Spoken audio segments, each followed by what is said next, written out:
everyone. Welcome to our executive committee meeting. I'm a CEO of a company called Best Tool, and we produce enterprise software. And lately, we've been having real problems with retention of our customers. So we sign sometimes multi-year contracts, but as contracts are gone, we're not getting extensions, and we're losing our customers. Also, our customer satisfaction scores have gone significantly down. As a CEO, obviously that's a lot of pressure, and I've been reading around pretty much everywhere in the press, and I believe that AI is the magic that we need to correct the course of this company. So I called my trusted team, my chief product officer, chief data officer, and chief information officer together for executive committee meeting, and we're going to discuss how we're going to create a strategy to address the problem. My team to introduce itself. So Elena, if you can start. Yeah, absolutely. Welcome to the committee team. So excited to see you today. Julia, you're absolutely right. So is a chief product officer of our Best Tool company, I'm observing the same trend. So let me provide you a little bit more details what is really happening, right? So first of all, you're right, we are experiencing some slowdown with customer retention. So we're not able, unfortunately, to track like in real time what is happening. So we usually get data once a quarter at the best extent. But on our quarterly results, yeah, we see we are tanking. We not necessarily know why, because data is not available for us to dig deeper and to really understand why retention going down. So we do see that satisfaction score, the usual survey which we're running with our customers, is also showing some concerning signs. The panel data we're buying is also showing that our market share is actually going down, right? So these are assumptions which we have. Again, all the data is really the signal data. Is not necessarily the real-time data, and unfortunately, we don't have so much, right? So from the market research we did, we do see that some competitors started embedding AI features into their enterprise tools, if this is helping our competitors or not, we don't have exact data to confirm, right? So it's just a panel. Comparing us with the competition, right? So you're absolutely right. So I'm really happy that we are together today to discover if there is opportunity for us to put pressure into AI and what exactly could be done and quickly done. So, and I would refer Elena, to this is really troubling to me, that whole conversation. Althea, as a chief data officer, can you talk to that concern around the data? It's difficult for us to diagnose the problem that we have? Yes, indeed. So first of all, I really understand and I really sympathize with Elena's position, because what Elena is explaining is that our company is right now flying blind. The data sets are way too narrow. They're mainly focused on transactional things, which really doesn't tell us very much about the experience of the customer, you know, the access of the data that they're trying to get access to, you know, the ease of it. There are multiple dimensions of the data set that we just simply don't have. And again, like Elena mentioned, what is going on and why it is going on, we're absolutely clueless. So unfortunately, I have to be very real and tell this committee that we're in the box of we don't know that we don't know, right? There's some that we don't know that we don't know, and then there's some of we know that we don't know. And in order to be able to get access and to shift the bar and start engaging our customers, we need to take a radical step to get access to multiple different data sets to answer a variety of questions. So this is something, Julia, that I think we need to kind of get on top of immediately. So I'm just going to... Yeah, Heidi, I was about to ask you, like, what's going on with our data sets? So please. You know, so as the CIO, I empathize, and, you know, I have seen at other companies that I've worked at prior to coming to Best Tool Inc. A year ago, they have really brought in and integrated external data sources with internal data sources. Now, that said, I want to push back a little bit, on you, Althea and Elena, because IT can be a great partner to you if you involve us in the business questions that you're trying to answer up front, rather than just hand us a list that's a mile long of data sources that the team needs to go and get and provide, to your organization. So please involve us on the business question aspect, and then let's prioritize those data sources so that we can quickly mobilize and get you, what you need. Right. And, indeed, Heidi, I mean, I'm all with you there. I think we do need to change the game on how we engage each other internally. In order to engage our customers better, we need to kind of engage each other better. So, I do take responsibility as well of kind of going through this procedural things. But then I also think that we need to kind of examine, how do we right now request that data from your team? So if I listen to, what Elena's asking, I want to partner with her, and I know, and my team knows what to ask you. So maybe if we could come to the table, Heidi, with you and your people, and we could kind of bypass this lengthy, documentation process of making a request and tell you the context, then there's an appreciation with your team why we're asking that question. And I agree with you on that. So we could kind of party together on that, then it will make it a lot easier for us to explain away why we need different data sets and what is it going to do in terms of the bottom and the top line. Totally agree. Yes, I appreciate your transparency, but I do have really hard pressure because, I'm managing P&L. Right, so I'm accountable to get our P&L running, and in front of our customers, I'm accountable. So with all, I really see that we need to work much better, and I can put my promise from my team that we can definitely be more proactive and keep both the data team and the IT team informed, and really work together on the roadmap, right? But I do feel that now it's such a pressing situation, right? Especially that AI is going everywhere. Our competition presenting in all panels that they already have AI, and we have nothing to say, right? So can we discuss right now? Yeah, let's discuss that. Thank you, Elena. What is possible, actually? What is possible to do? Great. Right. So let's talk about what would be an improvement. So Elena is a product officer. What do you think is one of the first things, like given where AI capabilities are currently, and given our product suite, where do you think are immediate improvements we can make through deployment of AI? Even I know we have the whole discussion, we'll build a roadmap around getting a much better data sets to diagnose the problem, but we can't really wait till we get through all of this. So we'll need to make some educated guesses as to what it is that we can do to improve our current positioning. So Elena, do you have any ideas from the product perspective where you think our customers would appreciate changes that we can achieve? And then we'll have a conversation like, how quickly is that achievable? Yes, absolutely. So we definitely, as a product team, we have been quite proactive. We did a lot of brainstorming, what is potential, could be done. And you need to tell me how technical is possible and if data is ready, right? So I'm just put some ideas on the table.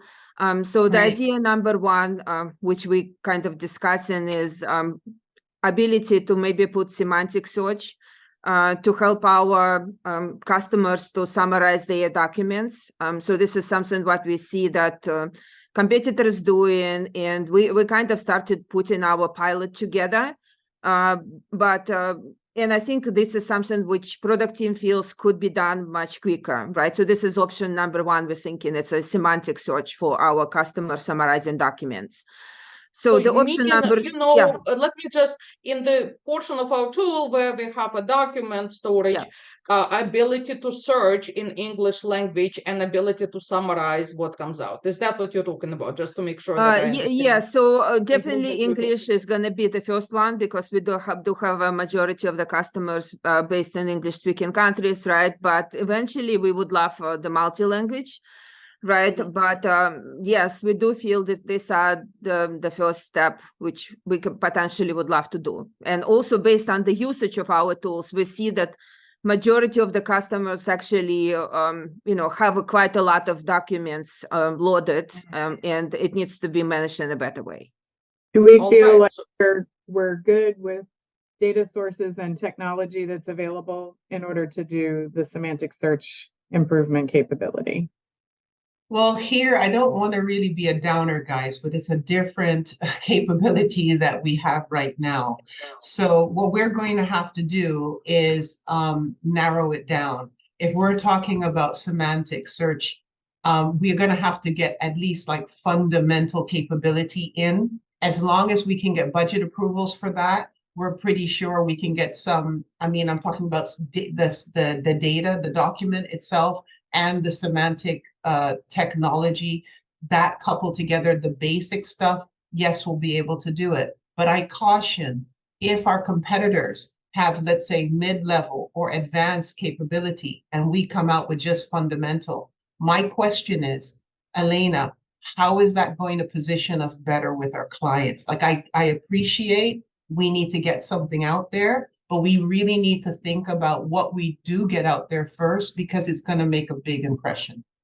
Yeah, Althea, it's a great question, right? So we did not talk to marketing yet in terms of the positioning. So this is something for us to follow up and discuss.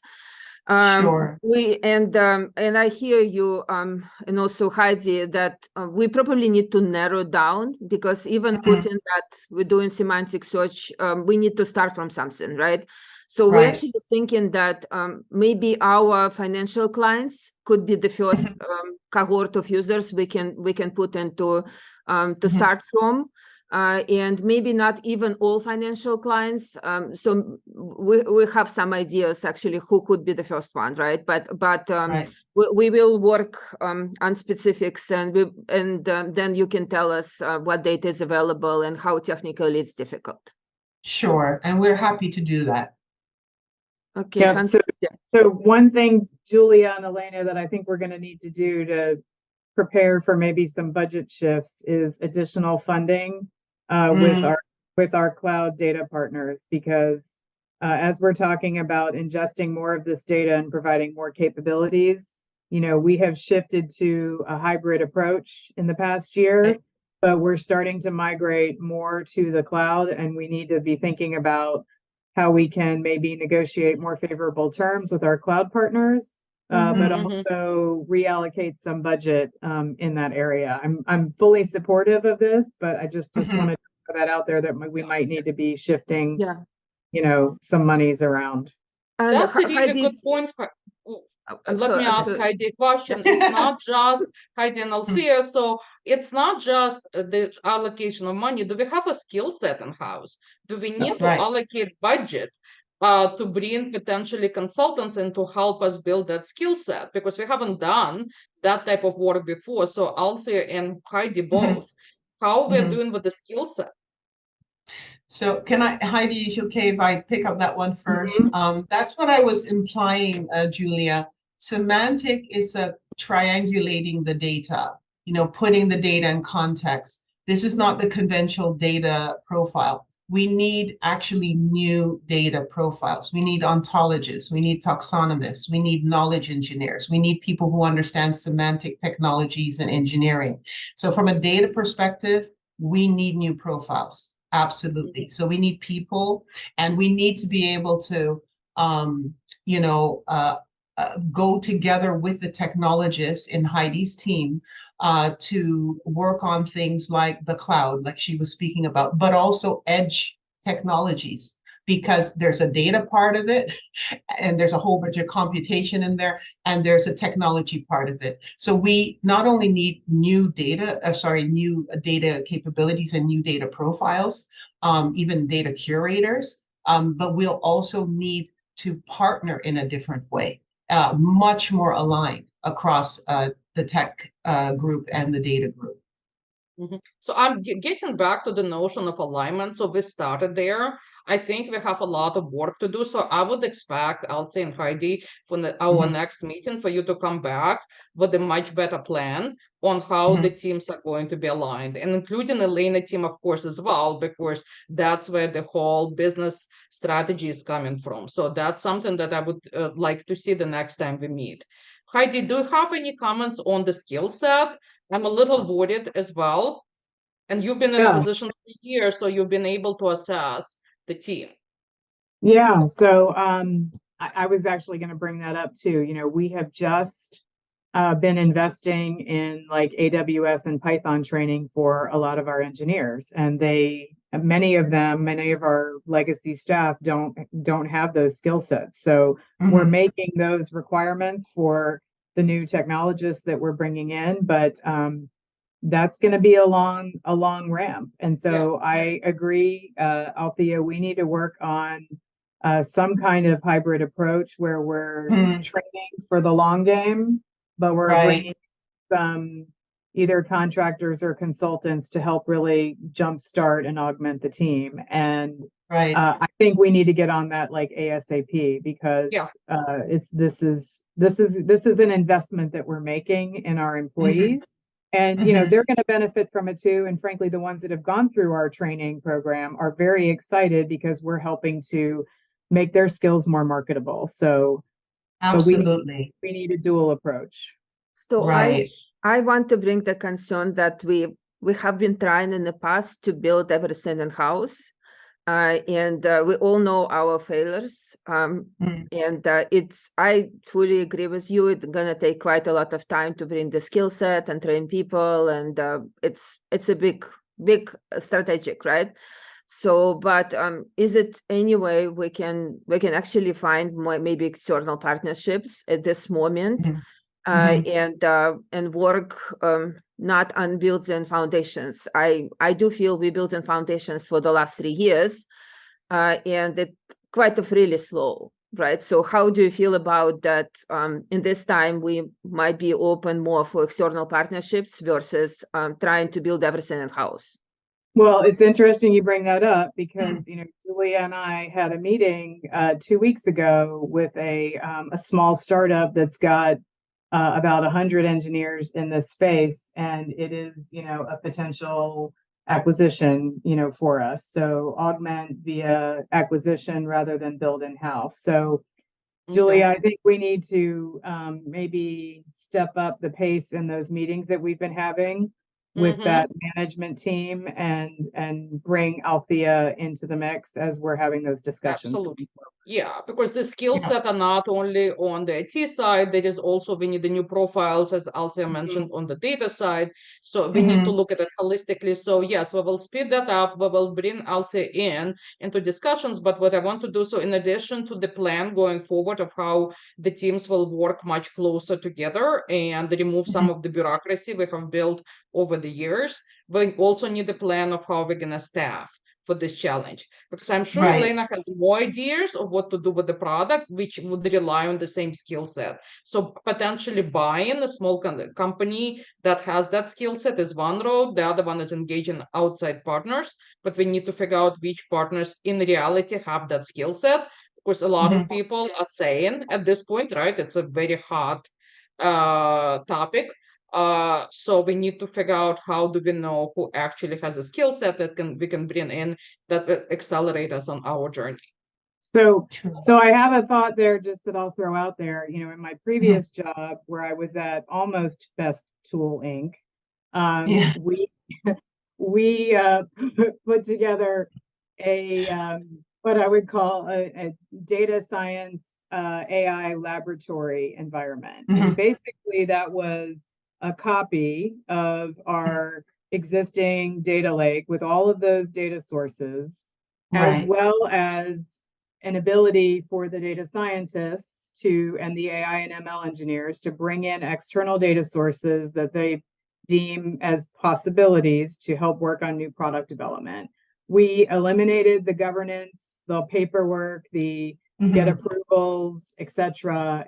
We did say, though, if you want to move these good data sources into production for these new products, then we're going to go through the regular process. But this is a fast track way to give the teams access to unfettered access to bring in other data sources, experiment with them. We put some guardrails around that, and we don't let things go into production, but we also eliminate a lot of the hoops that, in the past we've made you go through. And I think that that's a viable opportunity, and it's what one of our distant competitors has been doing. So let's try that.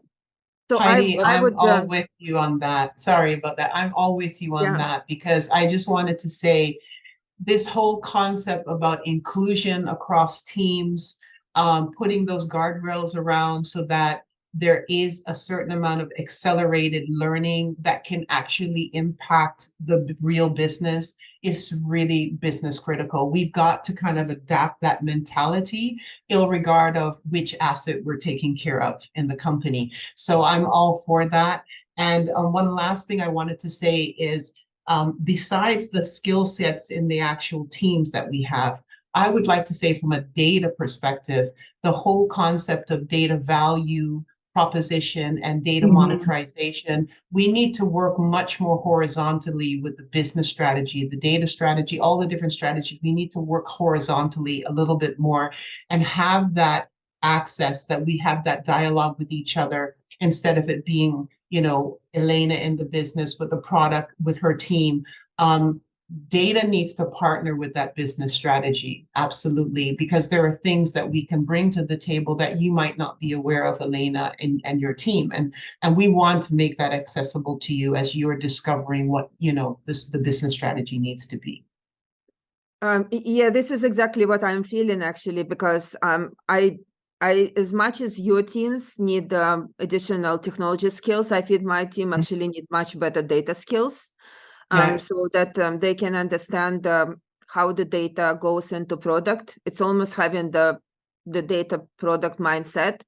So we can actually build our products as a true data products, right? So let's put this on. So I'm definitely gonna go back and maybe talking to HR if we need any additional learning for my organization to be much better about how the data goes into the product development. Another point I just wanted to mention, because I know that we do have a little bit limited time for our committee. So we did run into a couple other ideas. So one idea is, I think the second idea can potentially bring us to the bigger future, because I think the future we feel where we should go as a product organization, and to really create a personalized experience for our customers and personalized type of tools, basically, right? So having the tools which fit per purpose, industry, customer type, and everything, right? But maybe we can start from simplifying a little bit the navigation and helping our customers to on the front side of the product to better understand what they should be using, right? And is this something AI can help us to do? So which I think it could be the small step towards the personalized tools and personalized solutions we can launch.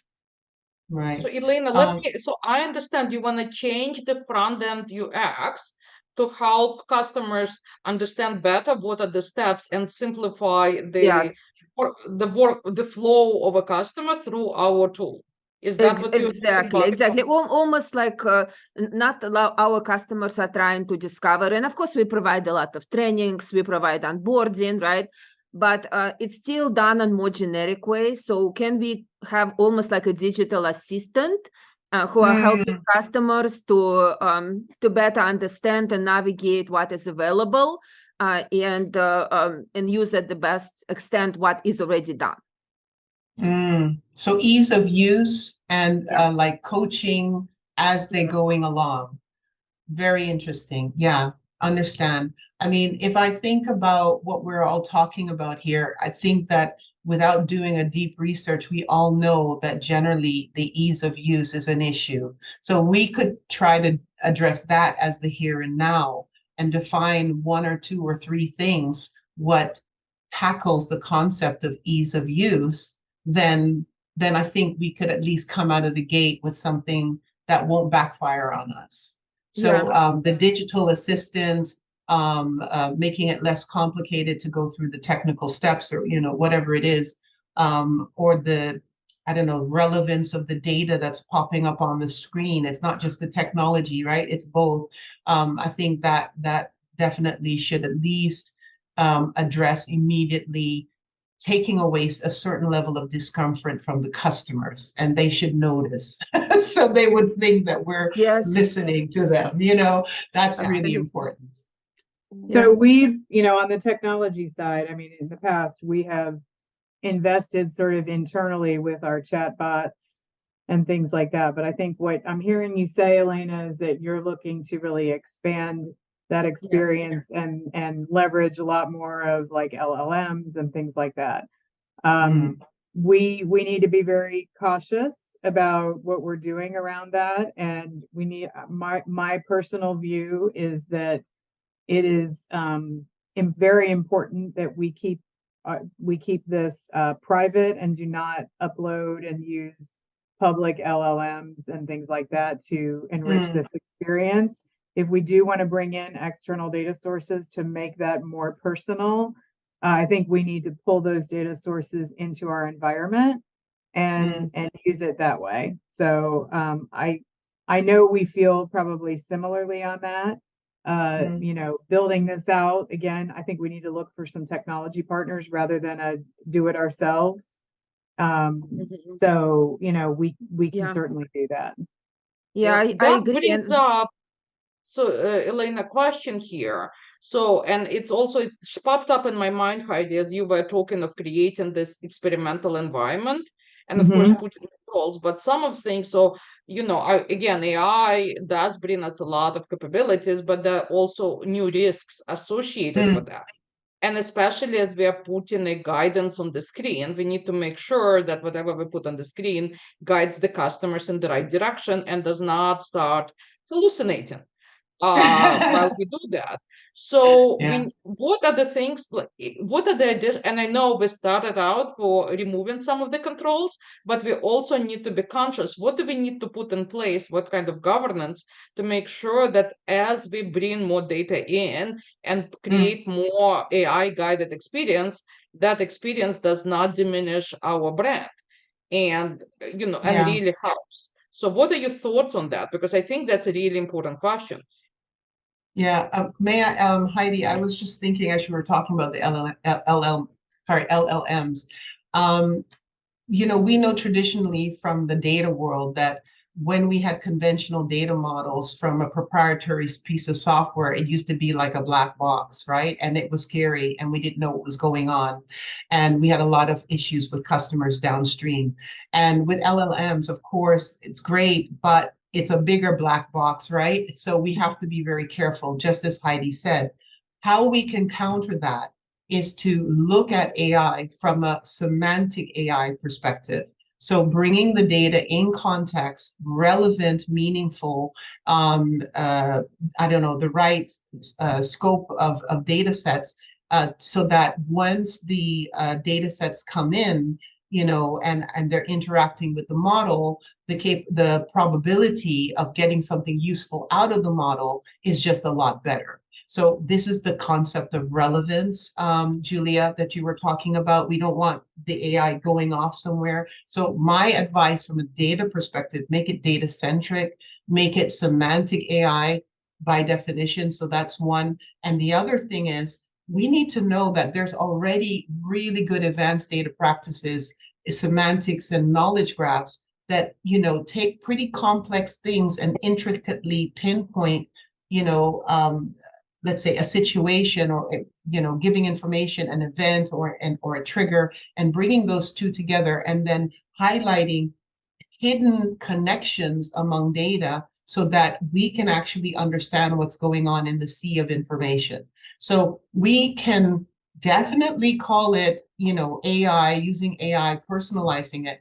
But in the back end, we can use a lot of really good proven data techniques to give that personal experience without going over the cliff, like Heidi was explaining, because I'm absolutely in agreement with her on that. We need to put those control areas there, but at the same time, we can give more personalized, more targeted experiences with trusted data in context. I agree, Althea. I mean, I don't think we want to get all caught up in the hype of these things when we've also got tools and technologies we've been working with. But to Julia's earlier question regarding governance, I think that data governance health dashboard that your team rolled out last quarter was fabulous. And I would be very supportive of that data governance organization under you expanding to a model governance component. And I think if we work together and could help you get a model governance dashboard, you own the framework and like that. But let's make this visible to a lot of people and be very open about it, because there is fear in accuracy of models, degradation of models. So, I think that the data governance function with a bit of expansion and scope would be perfect for something like this.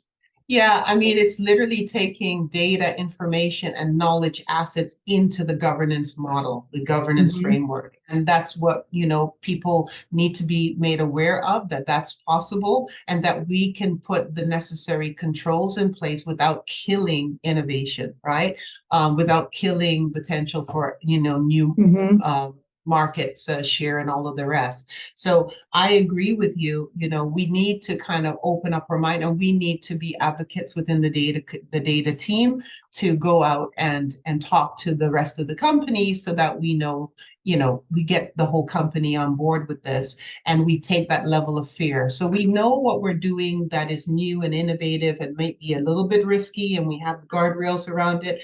And we know that we expanded our scope of control with knowledge assets like models, data science models. And we're able to demonstrate, hey, there are libraries of information here. These are reusable assets, and we know what's going on with it. We know what the models are actually doing. That's really important. That's very important. So, Elena, is that like from the, we have a little bit of time left in the meeting, and I would like to summarize next steps. But before I do that, I wanted to ask Elena if you feel like this discussion will move us closer into digging ourselves out of the hole we find ourselves in. So I think yes and no. So I think we definitely need way more time. So it's good that we had an honest conversation in terms of what opportunities are, right, and discussing 3 opportunities. So I'm happy to hear that we all feel that maybe a couple first opportunities might be not as difficult to do as looking into real-time personalization for the future.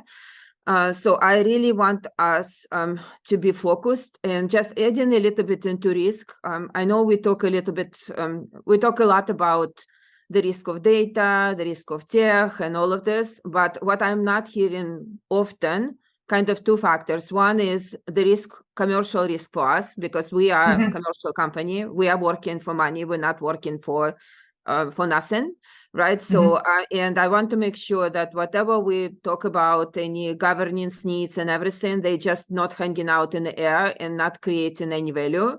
Right. So we need really to look into what are commercially effective for us and make the right choices on both ways. Right. Because I feel we have been investing in data governance last 3 years and honestly not moving anywhere.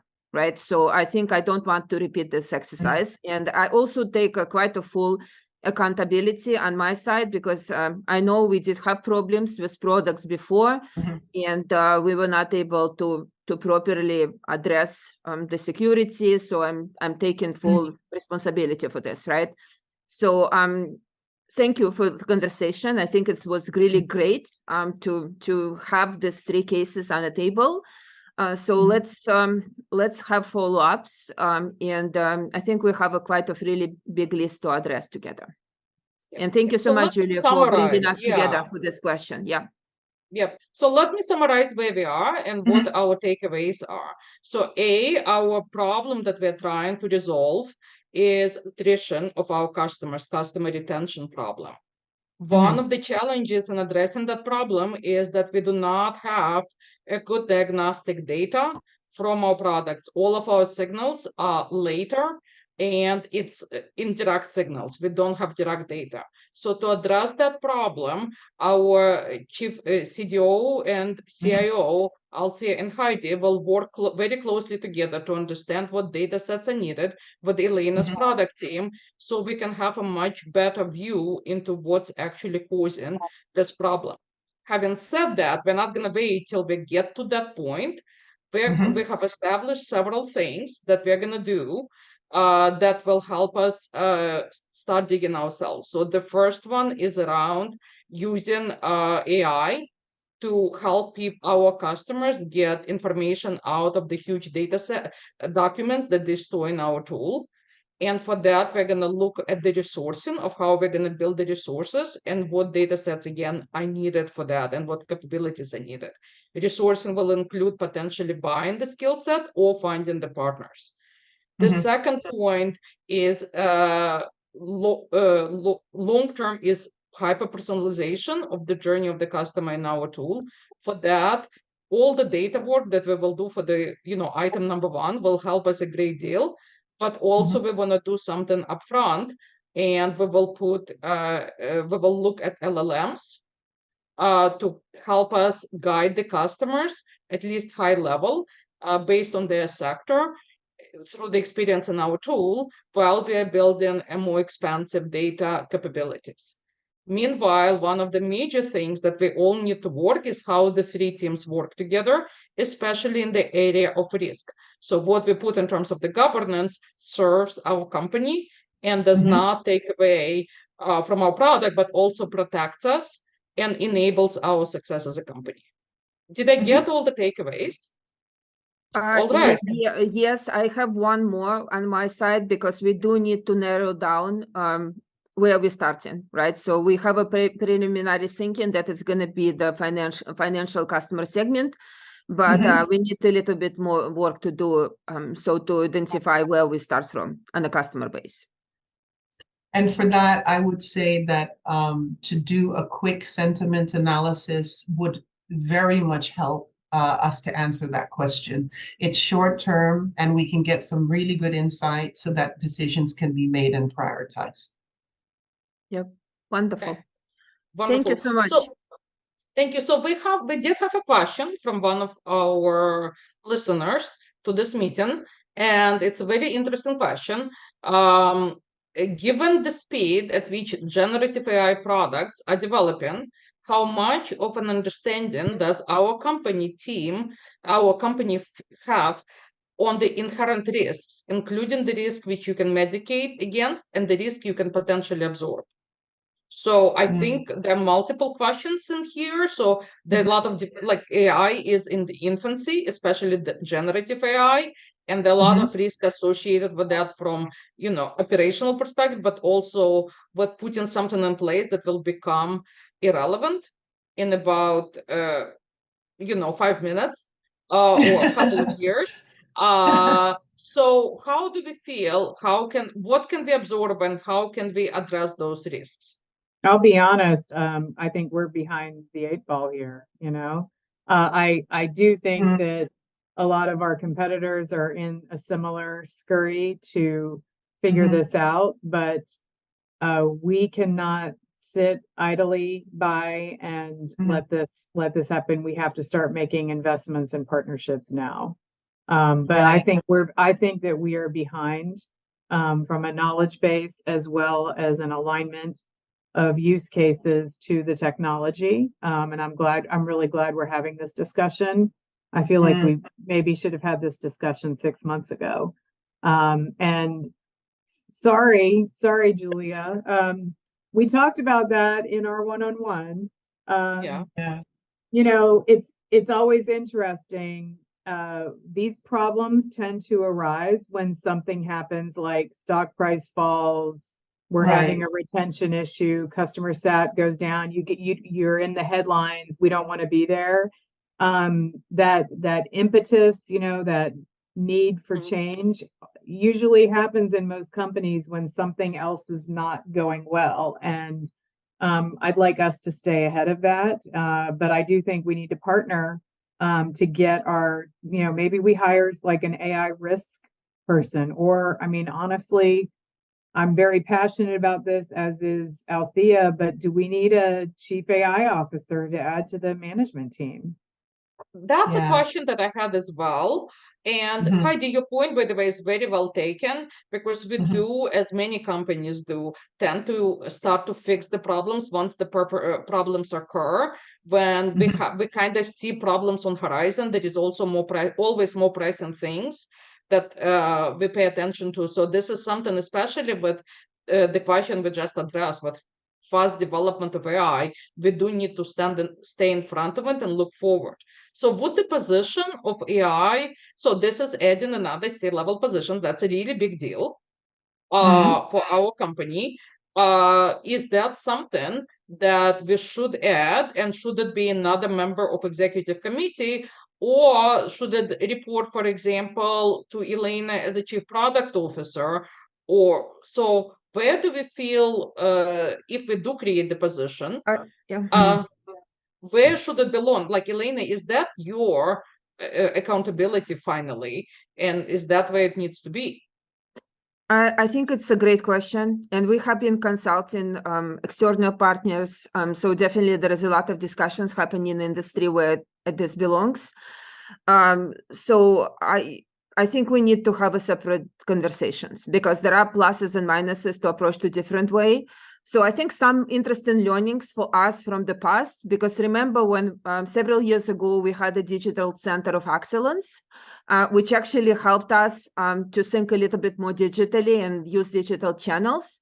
And eventually this type of accountabilities went into chief marketing officer role, right? So maybe we also can think about having this kind of AI excellence type of team. And I think it should be actually part of my organization to really help to drive the business focus.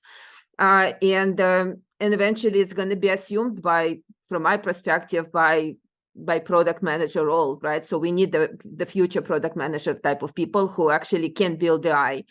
I also want to put a little bit warning into risk question, which our audience asked, commercially focused, because we can do a lot. Remember how much money we spent on digital transformation and questionable results, how much we already spent on data lake, how much we already did into Internet of Things several years ago, right? So is the AI is another big spend without commercial results.